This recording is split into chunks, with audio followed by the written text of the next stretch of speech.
तो दोस्तों आपका यूनिवर्सिटी ऑफ दिल्ली में वैकेंसी आउट हुआ है डिफरेंट पोस्ट पे। सबसे पहले बात कर लेते हैं, ये आपका बिल्कुल परमानेंट, ठीक है, परमानेंट गवर्नमेंट जॉब है। एंड ये इसमें आपका जॉब लोकेशन क्या रहने वाला है, तो जॉब लोकेशन भी आपका दिल्ली रहेगा, ठीक है। तो दिल्ली में आपका जॉब लोकेशन होएगा और एग्ज़ाम सेंटर आपका कहाँ पे पड़ेगा इसमें, तो एग्ज़ाम सेंटर भी आपका दिल्ली में ही होएगा। तो ये सब हो गया। बाकी हम बात करते हैं आपका, देखो ये फॉर्म आपका स्टार्ट हुआ था 11 जनवरी 2024 को, और इस फॉर्म को आपने ऑनलाइन मोड से, यानी कि पेमेंट भी आपका ऑनलाइन होएगा और अप्लाई भी आपको ऑनलाइन ही करना है। और इसका लास्ट डेट है आपका 1 फरवरी 2024 को इसका लास्ट डेट है। तो सबसे पहले देखते हैं इसमें कौन कौन से पोस्ट पे आपका वैकेंसी आउट हुआ है। तो इसमें देखो आपका सबसे पहला वैकेंसी आपका सीनियर टेक्निकल असिस्टेंट, जिसका पे लेवल आपका 6 का होने वाला है। एंड ये कौन से डिपार्टमेंट में कितना वैकेंसी है वो आपको दे रखा है, और यहाँ पे टोटल हो गया, टोटल इसमें 3 वैकेंसी है। नेक्स्ट है आपका टेक्निकल असिस्टेंट, जिसका पे लेवल आपका 5 होने होने वाला है, और ये आपका टोटल वैकेंसी इसमें 6 है, ठीक है। नेक्स्ट वैकेंसी है आपका लेबोरेटरी असिस्टेंट, जिसका पे लेवल आपका 4 होने वाला है। एंड ये आपका कौन से डिपार्टमेंट में कितना है वो दे रखा है डिटेल में, और ये आपका टोटल वैकेंसी हो गया। एंड नेक्स्ट है आपका लेबोरेटरी अटेंडेंट, जिसका पे लेवल होने वाला 1, और ये आपका डिटेल में दे रखा है कौन सा डिपार्टमेंट में कितना कितना वैकेंसी है, कौन से कैटेगरी के लिए, और ये आपका टोटल वैकेंसी हो गया। तो फाइनली यहाँ पे टोटल आपका 36 वैकेंसी है, ठीक है। तो ये तो हो गया आपका वैकेंसी के बारे में। बाकी हम क्वालिफिकेशन के बारे में बात करते हैं। तो सबसे पहले देखो आपका सीनियर टेक्निकल असिस्टेंट, इसका एज लिमिट आपका 35 ईयर्स का होने वाला है। एंड आपका इसमें एज रिलैक्सेशन भी है, वो मैं आपको बाद में बता दूंगा, ठीक है, किसके लिए है वो एज रिलैक्सेशन वगैरह। इसमें पे लेवल आपका 6 का रहने वाला है इस पोस्ट के लिए, और इसमें क्वालिफिकेशन मांगा गया है BE या BTech डिग्री होना चाहिए in relevant and allied branch from recognised university, और इसमें 3 साल का एक्सपीरियंस भी मांगा गया है इन रिलेटेड फील्ड, ठीक है। तो ये आपका क्वालिफिकेशन हो गया। बाकी आपका ये वाला क्वालिफिकेशन है तो भी आप अप्लाई कर सकते हो। नेक्स्ट वैकेंसी आपका टेक्निकल असिस्टेंट, जिसमें आपका पे लेवल होने वाला है 5, और एसेंशियल क्वालिफिकेशन यहाँ पे 3 ईयर स्टेट बोर्ड डिप्लोमा होना चाहिए, और 5 साल का यहाँ पे एक्सपीरियंस मांगा गया हुआ है।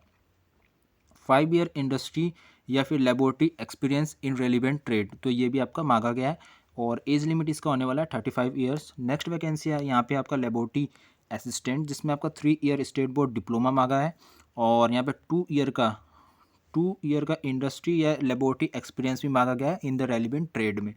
और या तो आपके पास ये क्वालिफिकेशन हो या फिर ये क्वालिफिकेशन हो, तो आप इसको अप्लाई कर सकते हो। और इसमें एज लिमिट आपका रहने वाला है 35 ईयर्स का। नेक्स्ट वैकेंसी आपका लेबोरेटरी अटेंडेंट, इसका एज लिमिट आपका 30 ईयर्स है, और पे लेवल आपका 1 का रहने वाला है। यहाँ पे शुड हैव पास या तो 10th क्लास पासड हो, और equivalent with ITI in relevant trade from recognised institute, ठीक है। और यहाँ पे 2 ईयर का इंडस्ट्री या laboratory experience in relevant trade मांगा गया है। तो ये तो हो गया क्वालिफिकेशन वगैरह। बाकी हम बात करते हैं यहाँ पे स्कीम ऑफ एग्जामिनेशन क्या क्या क्या रहने वाला है। तो यहाँ पे देखो आपका रिटर्न टेस्ट होएगा, फिर उसके बाद आपका स्किल टेस्ट होएगा। एंड रिटर्न टेस्ट आपका कितना घंटे का होने वाला है, 2 आवर का आपका रिटर्न टेस्ट होएगा, जिस पे आपकी 100 क्वेश्चन पूछे जाएंगे।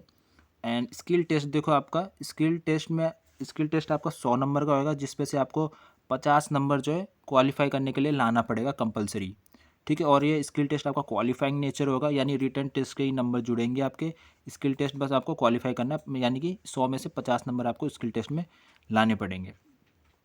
तो स्किल टेस्ट में देखो यहाँ पे दिया हुआ है, द स्किल टेस्ट में इंक्लूड डिस्क्रिप्टिव या फिर MCQ बेस्ड क्वेश्चंस होंगे, ठीक है, question in addition to practical test. तो आपका स्किल टेस्ट का ये दे रखा है। बाकी यहाँ पे देखो टोटल नंबर आपका 400 नंबर का आपका ये एग्ज़ाम रहने वाला है रिटर्न टेस्ट का, ठीक है। 100 नंबर का आपका स्किल टेस्ट क्वालिफाइंग है बस। और ये देखो आपका रिटर्न एग्जामिनेशन का डिटेल में दिया हुआ है। तो आपका इस पे से आपका 70 क्वेश्चन आने वाला है, और कितने नंबर का आएगा, 280 नंबर का। एंड जनरल साइंस पे से आपका 10 क्वेश्चन आएगा 40 नंबर के। रीजनिंग में से आपका आएगा 10 क्वेश्चन 40 नंबर का। मैथ में से आपका 10 क्वेश्चन 40 नंबर का। तो टोटल आपके 100 क्वेश्चन हो गए, एंड आपके 400 नंबर का एग्ज़ाम हो गया है। नेक्स्ट देखो आपका यहाँ पे स्किल टेस्ट आपका ये देखो आपका स्किल टेस्ट में include descriptive MCQ based question in addition to practice trade.